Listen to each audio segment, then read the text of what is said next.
It's 1894, Russia is still behind, we are the last country who hasn't industrialized. Nicholas II just became the Tsar, he is striving to make Russia better than what we are. His lack of reforms and harsh ways made citizens want justice right away. We revolted, we protested, and workers put on strikes. His secret police put up quite a fight. Lenin was expelled to a country far away, while back in Russia, we the peasants faced Bloody Sunday.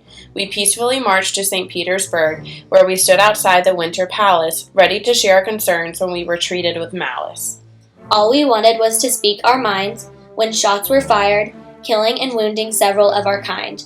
Nicholas II responded to all the revolts by creating the October Manifesto, hoping his citizens wouldn't bolt. Many promises were made to we the people, such as more reforms and rights. He established the Duma, trying to settle the fight. The Duma was very limited, it was a sneaky attempt, it did little to relieve peasant and worker discontent.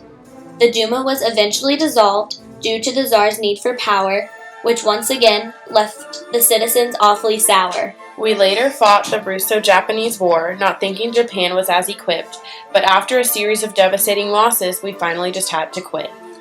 Russia, eager to defend our allies, joined World War I. Nicholas II left, leaving Alexandra in charge, which proved to be no fun. Rasputin was creepy and weird. He talked about being a healer, but was actually only feared. Tsarina fell under his spell, believing he was the one who made her son well. Tsarina was German and inexperienced, while Nicholas was a poor ruler.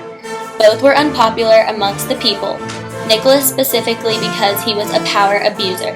His desire to keep Russia in the war left us believing he was rotten to the core. Angry about the slowness of change, revolutionary socialists used Karl Marx's ways. They developed Soviets made up of workers and soldiers, hoping their party would eventually take over.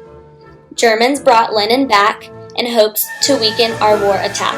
He gained support as the Bolsheviks took over and eventually became the first communist dictator. The Brest-Litovsk Treaty, signed with Russia and Germany, ended our involvement in the war, which to the peasants was a major score. Sadly, another war broke out, but this time it was something only Russians cared about.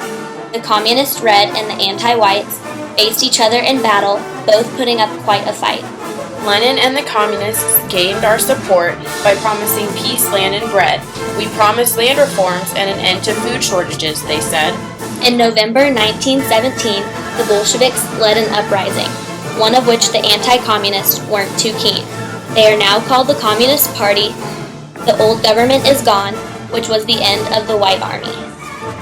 Land went to the peasants, and workers gained economic control. They developed new systems, of which took a great toll. The USSR, strong and new, was a union of self-governing republics for me and you.